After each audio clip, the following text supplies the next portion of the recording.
Versículo número 2,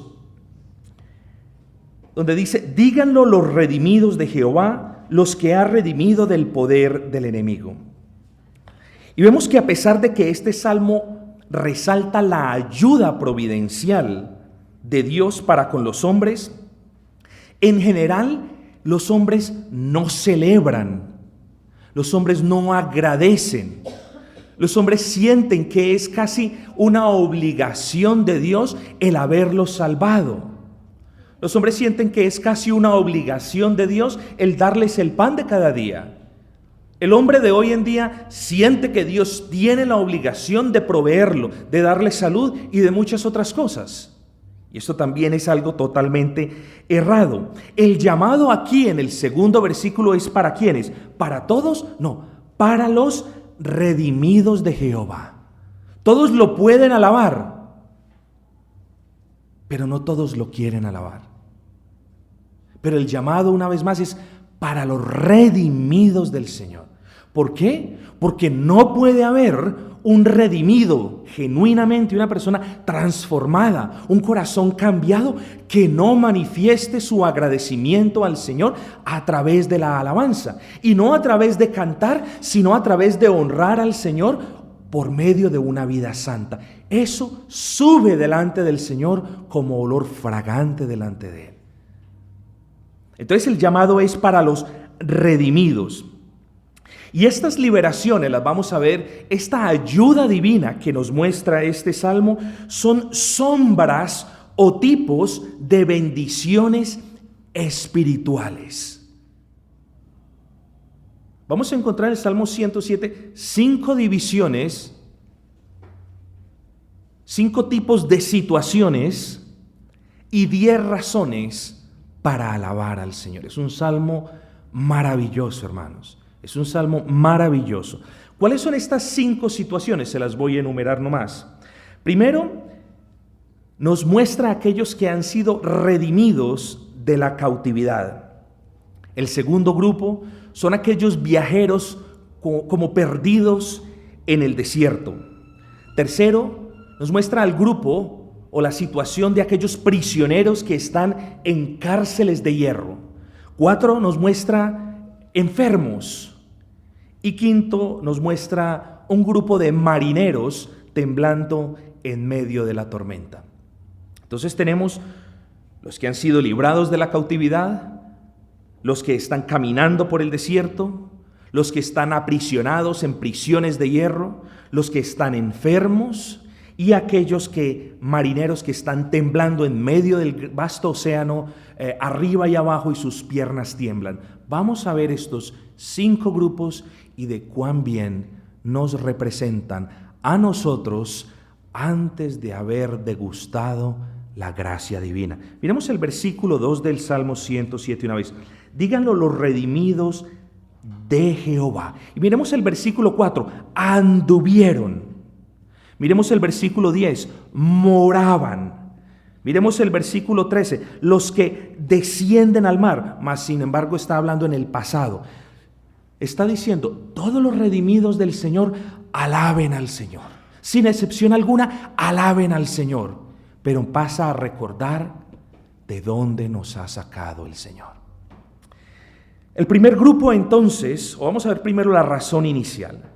Nosotros tenemos, y cuando yo hablo de tenemos, no estoy imponiendo algo, porque no hay necesidad de imponer al creyente algo que está en la palabra. El creyente gozosamente lo absorbe. El creyente gozosamente se somete a la palabra. Entonces no hay necesidad de imponer algo que la palabra dice. Por eso hay veces yo me pregunto, no hay necesidad de imponer la disciplina en la iglesia. No hay necesidad de imponer el orden y la reverencia en la iglesia. ¿Por qué? Porque el creyente toma el patrón de las Escrituras y se somete de manera gustosa a la disciplina y al orden.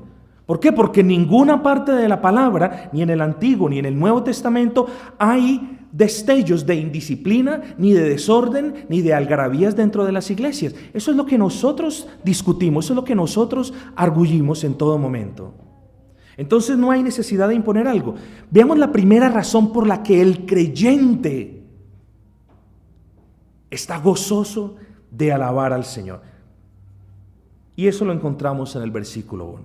La primera razón, queridos amigos, es Dios es bueno. Esa es la primera razón. Dios es bueno. Y cuán mal nosotros usamos la palabra bueno hoy en día. Yo soy buen hijo, yo soy buen padre, yo soy buen estudiante. Sí, podemos aún usar eso.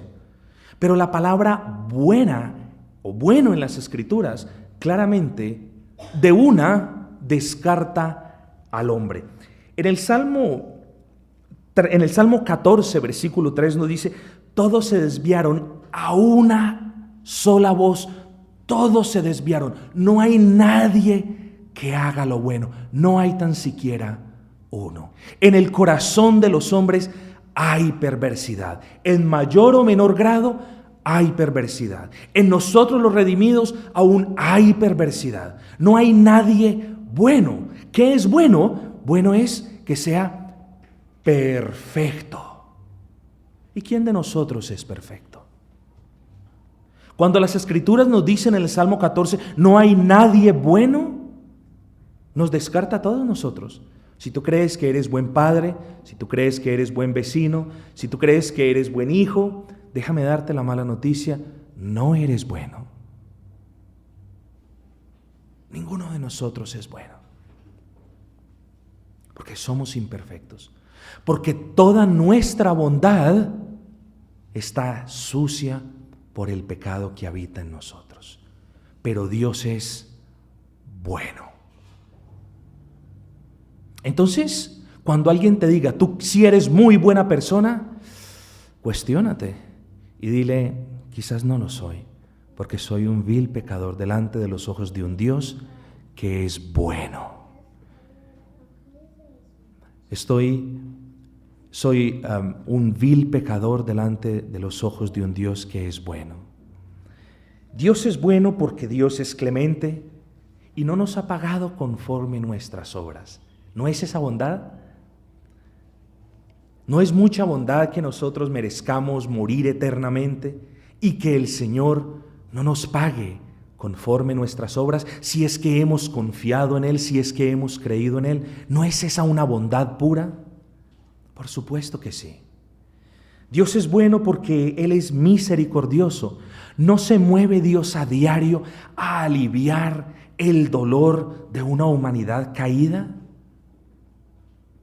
No merecemos nosotros vivir apartados totalmente del Señor, sufriendo las consecuencias de nuestro propio pecado. Por supuesto que Dios es bueno.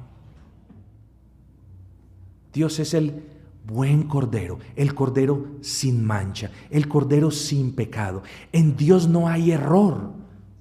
Nosotros estamos plagados de errores. Nuestro pecado no nos permite ver muchas cosas. Nuestro pecado no nos permite entender muchas cosas.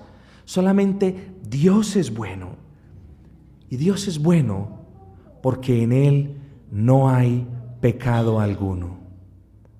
Por esa razón, porque Dios es bueno, nosotros debemos alabarle.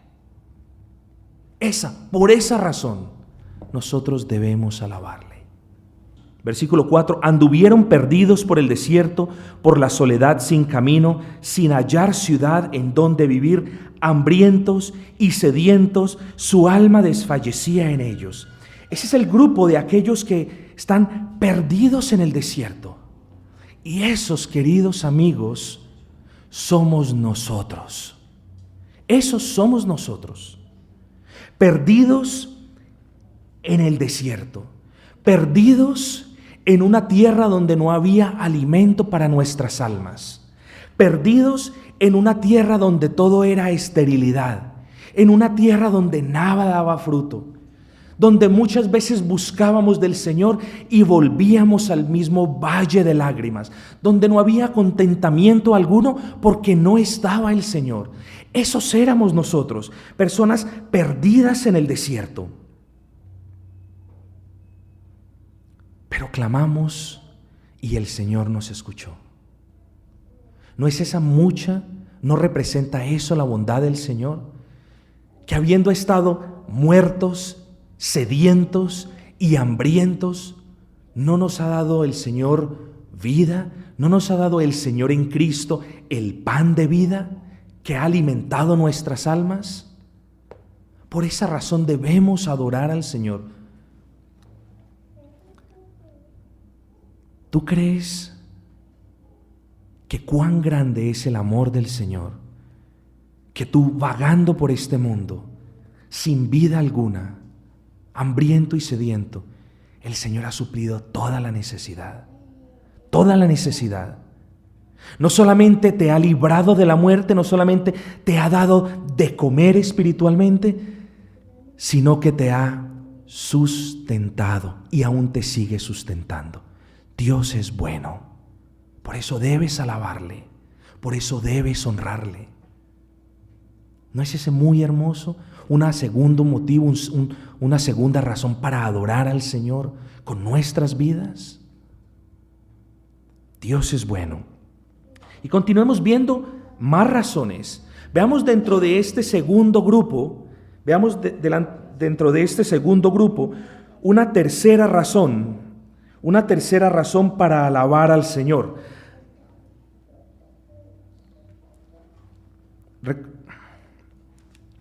Una tercera razón para alabar al Señor. Miremos el versículo 7, lo hermoso. Los dirigió por camino derecho para que viniesen a ciudad habitable. Amigos, ¿no es muy hermosa esta tercera razón? De que habiendo estado perdidos, habiendo estado totalmente alejados del Señor, totalmente ajenos a la ciudadanía espiritual, totalmente en un mundo en tinieblas, como lo decíamos el domingo, sin saber ni para dónde íbamos, ni de dónde veníamos, sin propósito alguno. ¿No es muy hermoso que el Señor nos haya dado la luz para guiarnos por camino derecho? No solamente vagábamos en un desierto, sino que como los israelitas dábamos vueltas y vueltas y vueltas sin destino alguno. ¿No es muy hermoso entonces que el Señor nos supla la necesidad y también nos muestre el camino hacia Él?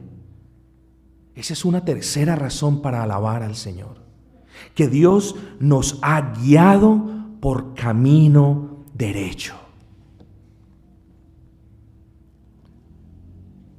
Vamos a ver entonces el tercer grupo o el tercer tipo de situación.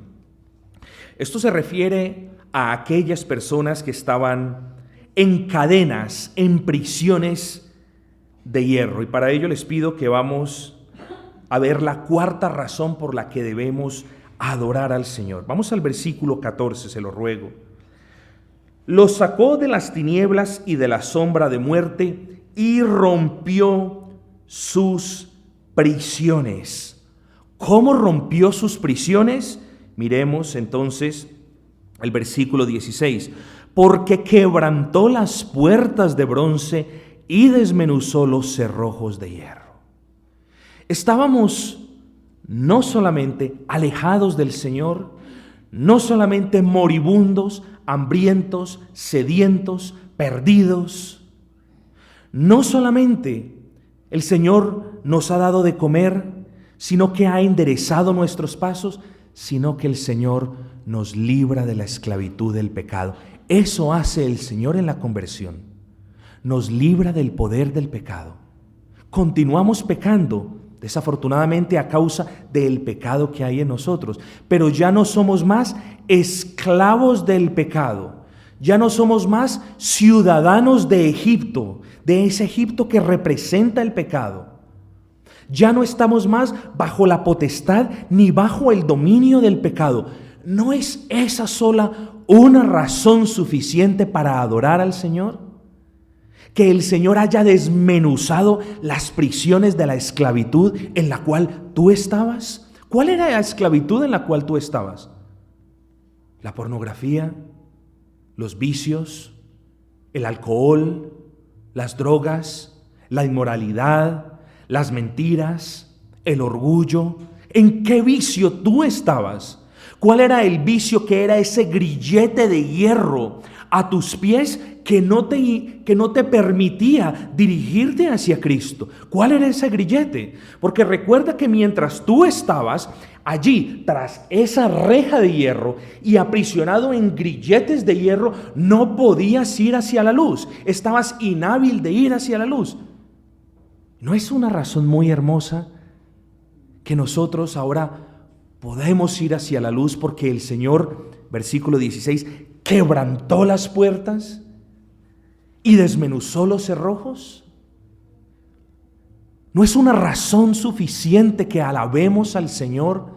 Pues el Señor quitó nuestra inhabilidad para ir a Él y nos hizo hábiles para ir a Él por la gracia del Señor. Amigos, hay tanto de qué agradecerle al Señor.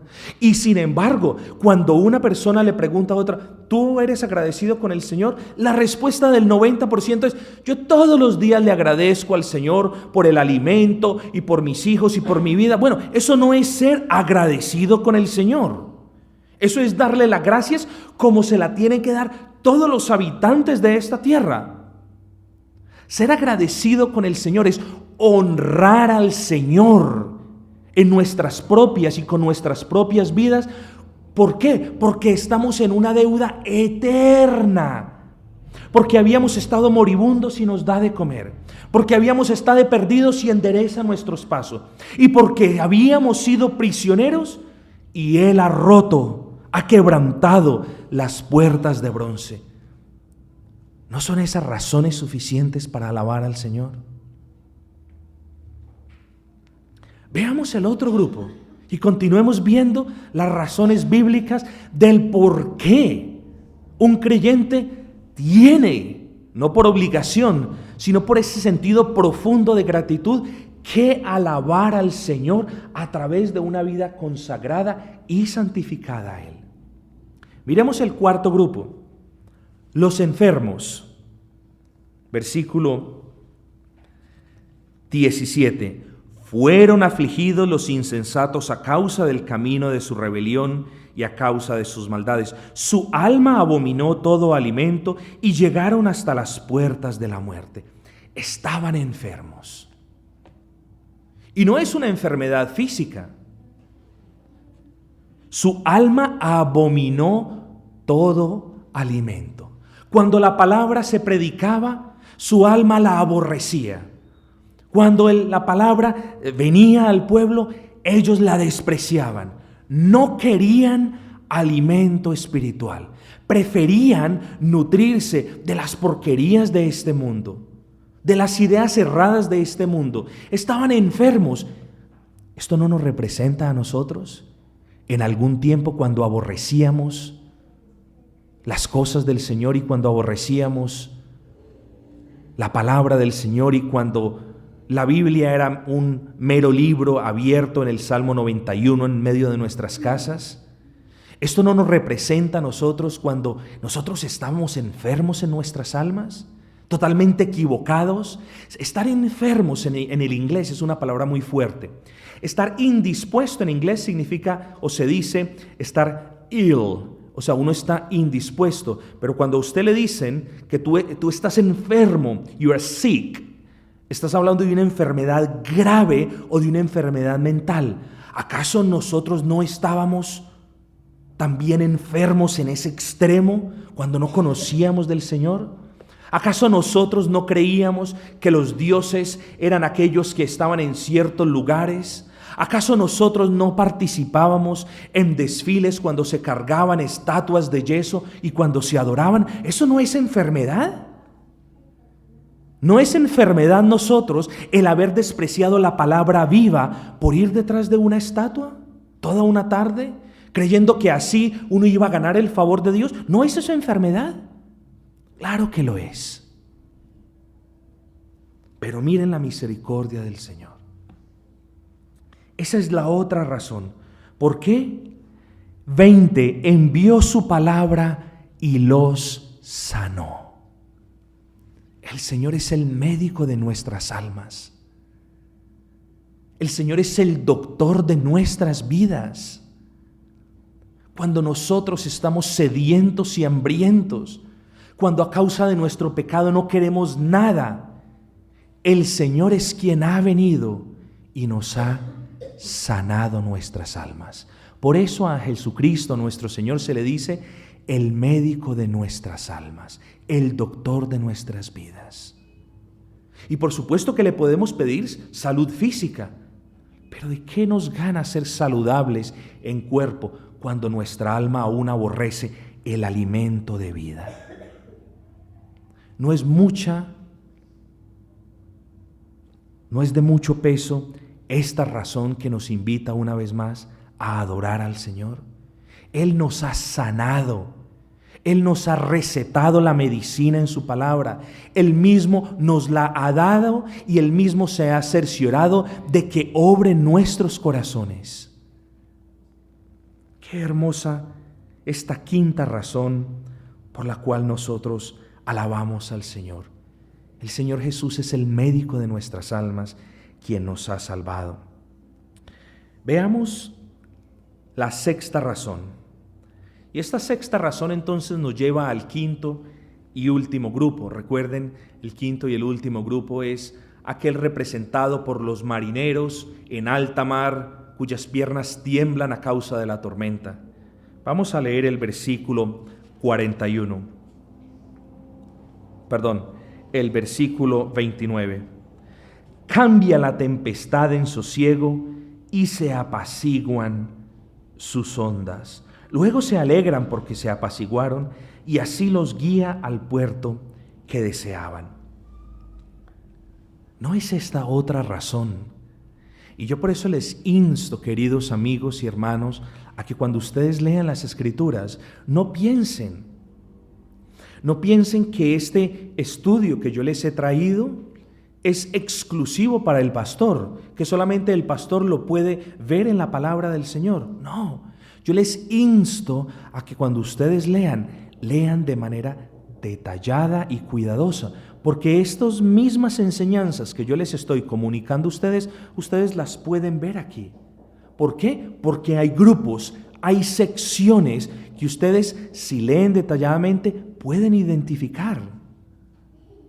Y si ustedes leen con atención, se van a dar cuenta de que le habla de los redimidos y de que los tiempos de cada sección fueron en pasado.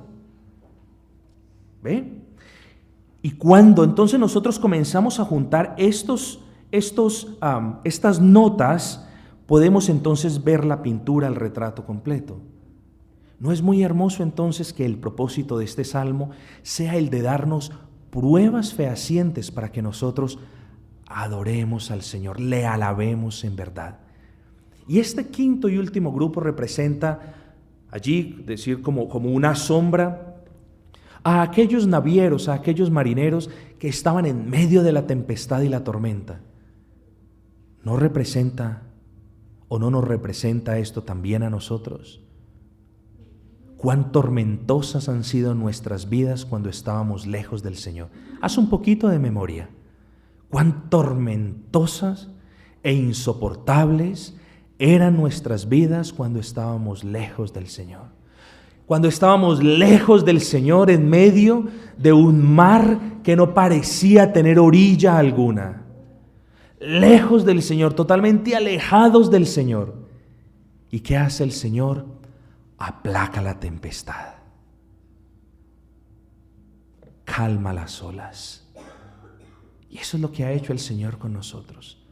Ha aplacado la tempestad que parecía fuera la causante de que fuésemos a naufragar eternamente.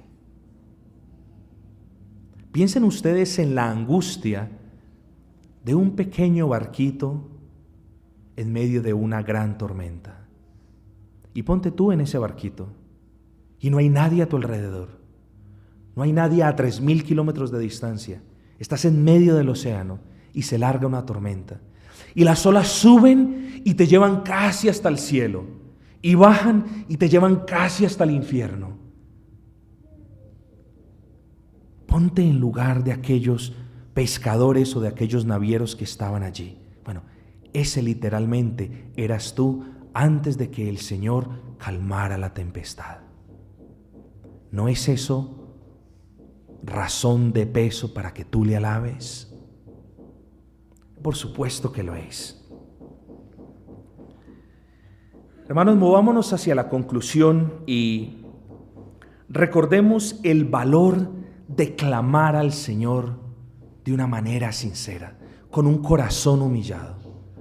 Recordemos el valor y cómo mueve, por así decirlo, cómo mueve el Señor a misericordia cuando le clamamos con todos nuestros corazones, cuando le clamamos dejando todo atrás, cuando le decimos: Señor, mi única esperanza eres tú. Miremos los extremos de estos 5 grupos.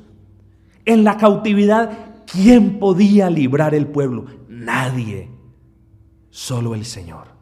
En medio del desierto, hambrientos, sedientos y perdidos, ¿quién les podía mostrar el camino hacia tierra habitable? Solamente el Señor. En medio de la prisión oscura, de los cerrojos de hierro, de las puertas de hierro, ¿quién podría romperlos? Solamente el Señor. En medio de la gran enfermedad de tu alma, donde no querías nada, donde eras opuesto, apático, antagonista a las cosas del Señor, ¿quién te podía sanar? Solamente el Señor. En medio de la soledad del mundo, alejado del Señor, alejado de su gracia, alejado de su paz, ¿quién podía traer paz? Y recuerden, como dicen, versículo 30, y así los guía al puerto que deseaban. ¿Quién podía hacer eso? Solamente el Señor. ¿No son esas razones para que le des gracias eternamente? ¿No es ese incentivo para que tú te apliques sabiendo que de la misma manera como favoreció providencialmente a este grupo de personas, también si le clamas, te puede favorecer a ti? Veamos rápidamente, versículo 6, entonces clamaron a Jehová en su angustia. Versículo 13, luego que clamaron a Jehová en su angustia. Versículo 19, pero clamaron a Jehová en su angustia. Versículo 28, entonces claman a Jehová en su angustia. Cuando estés en angustia, clama al Señor. Que de la misma manera como quebrantó los cerrojos, como calmó la tempestad, como guió por camino derecho, como suplió las necesidades y como sanó tu alma, que eso sea incentivo para que tú clames al Señor. Para que tú clames al Señor. Qué hermoso es el Señor. Observemos también el tema recurrente en este salmo. El Señor es bueno.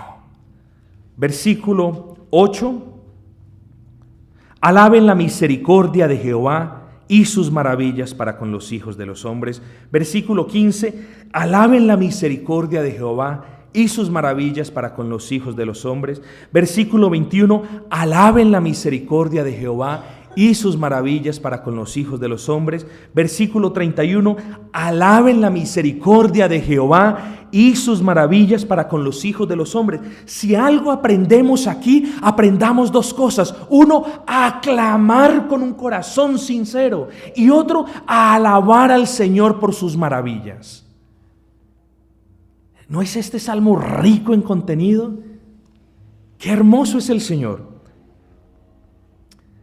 Recordemos los 5 grupos brevemente. Los redimidos que han sido librados de la cautividad. ¿Acaso no nos ha sacado el Señor con mano fuerte, con brazo extendido de aquel Egipto donde nosotros estábamos inhábiles para salir, inhábiles para servir a Dios, totalmente aprisionados por una carga de esclavitud puesta sobre nosotros? ¿Acaso el Señor no nos ha sacado? Sí, el Señor nos ha sacado. Veamos el segundo grupo. ¿Acaso no hemos sido viajeros en el desierto? ¿No hemos deambulado en medio del mundo? ¿No hemos estado sedientos de la justicia del Señor? ¿No hemos estado hambrientos del Señor? ¿Y no nos ha suplido el Señor? Claro que sí. Veamos el tercer grupo. ¿Acaso no hemos estado encadenados en prisiones de hierro? Por supuesto que lo hemos estado. inhábiles para adorar al Señor, inhábiles para dirigirnos junto con los santos a adorar al Señor, inhábiles para seguir a Cristo, inhábiles para salir de este mundo, de este encierro y de este desespero. ¿No es esa otra razón para alabar al Señor? El cuarto grupo: hemos estado enfermos de muerte y el Señor no nos ha levantado, no nos ha dado vida, no nos ha aliviado. Otra razón para adorar al Señor.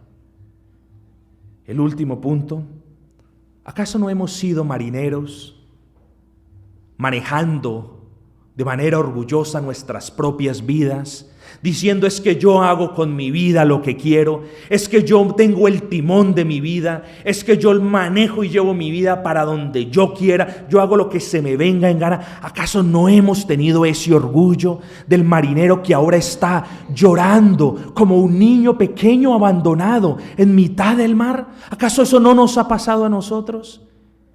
Y sin embargo clamamos, y el Señor aplacó la tormenta, y el Señor, no nosotros, nos guió al puerto que deseábamos. El Señor es bueno y para siempre es su misericordia. Hermano, el Señor es bueno. Uno, nos libra de aflicciones, esa es otra razón para adorar al Señor. Nos lleva por el camino derecho, esa es otra razón para adorar al Señor. La cuarta y quinta razón para adorar al Señor es porque el Señor nos sacó de las tinieblas, porque el Señor nos libró del valle de sombra de muerte.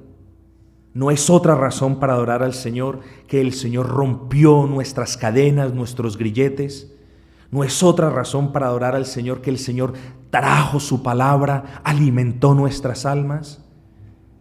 Razón octava: cambió la tempestad de nuestras vidas en sosiego de paz. Amigos, el Señor es bueno.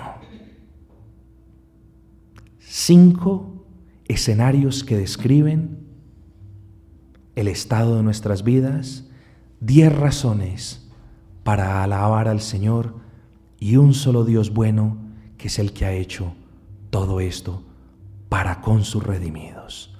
Por eso todos sus redimidos alaben al Señor, versículo 1, segunda parte, a razón de que su misericordia es para siempre.